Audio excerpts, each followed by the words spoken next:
మేఘాల్లో సన్నాయి రాగం మోగింది, మేళాలు తాళాలు వినరండి. సిరికి శ్రీహరికి కళ్యాణం కానుంది, శ్రీరస్తు శుభమస్తు అనరండి.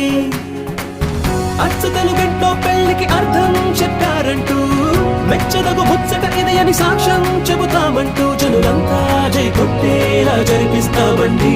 అందాల కుందనపు బొమ్మవని జత చేరు